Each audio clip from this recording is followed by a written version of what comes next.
So, Sadi, you mentioned that you started hiring back in 2014, right?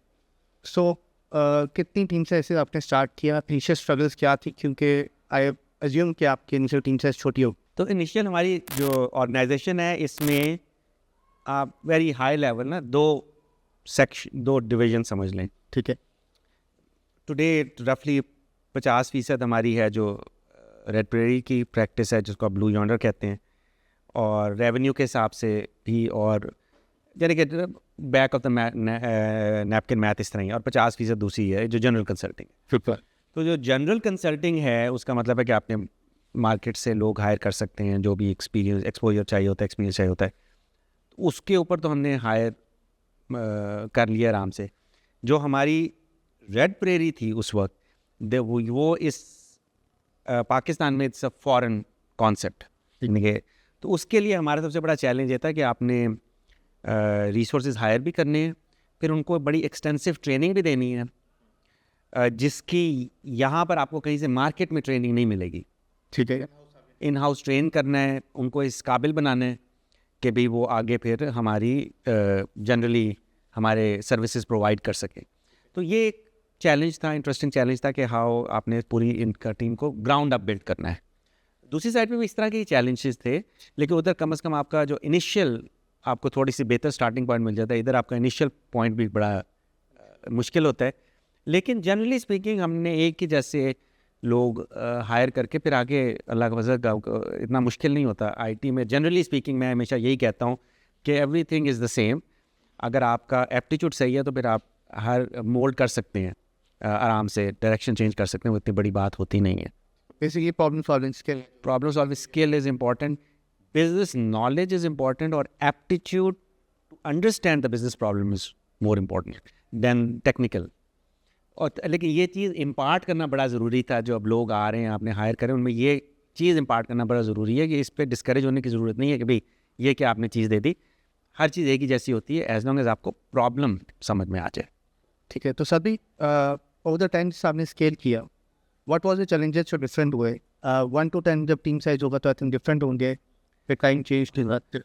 तो होता ये है कि जब टीम साइज़ छोटी होती है तो उसका फ़ायदा भी होता है, नुकसान भी होता है, और टीम साइज़ बड़ी होती है तो उसके भी फ़ायदे और नुकसान।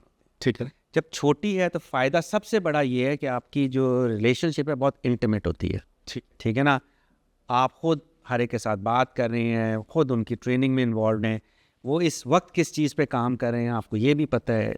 काफ़ी ओवरऑल एक इंटीमेट सेटिंग होती है, लेकिन आप एक्सपोज बहुत ज़्यादा होते हैं एज अ बिजनेस कि वही आपकी ब्रेड एंड बटर है। वो जो थोड़े से लोग हैं, बिल्कुल, कुछ हो जाए, कोई शख्स बीमार हो जाए या कुछ हो जाए तो you are very much exposed उस सेटिंग में।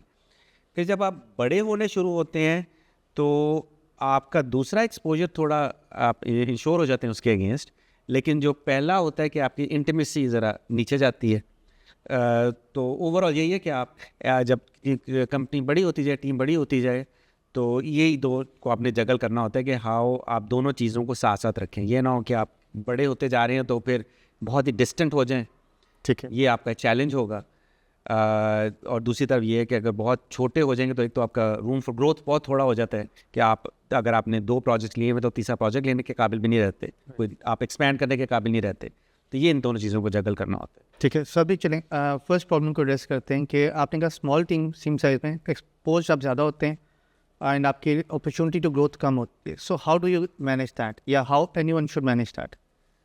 तरीका ये होता है, मैं तो मेरे अक्सर दोस्त वगैरह होते हैं जो मसलन टोटली अगर वो ट्रक चला रहे हैं या इस तरह का कोई बिज़नेस कर रहे हैं या टैक्सी चला रहे हैं या कुछ कर रहे हैं, तो मेरी तो हमेशा उनसे ये एडवाइस होती है कि थोड़ा सा एक्सपैंड करना बड़ा ज़रूरी है।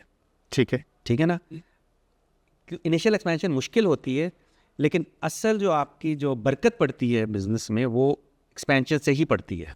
ठीक है ना, जब आप बहुत ही छोटे होते हैं तो फिर आपके प्रॉफिट मार्जिन बड़े लिमिटेड होते हैं, आप एक्सपोज्ड ज़्यादा होते हैं, आपकी रातों की नींदें ज़्यादा हराम होती हैं बनिस्बत जो बेनिफिट हो रहे थे। लेकिन अब आप थोड़ा सा बड़ा होना ज़रूरी है, और उसका तरीका एज ओल्ड यही है कि आपने सेल्स और मार्केटिंग चाहिए आपको कि आप कम से कम कुछ ना कुछ आपके पास बिजनेस अपॉर्चुनिटी ज़्यादा हैं, और उसी के साथ बिल्कुल राइट है। जब छोटे होते हैं you are very much expose, क्योंकि जो भी है शख्स आपने हायर किया उसको आपने सैलरी देनी है, और अगर आपकी ट्रेनिंग रिजीम बहुत रिगरस है तो इसका मतलब है आपने उनको जब सैलरी दे रहे हैं तो आपके पास प्रोजेक्ट नहीं है, राइट। तो you want to just time those things just right कि भाई आप जब वो हैं तो आप उनको यूज़ भी कर सकें इन अ बिलेबल कैपेसिटी।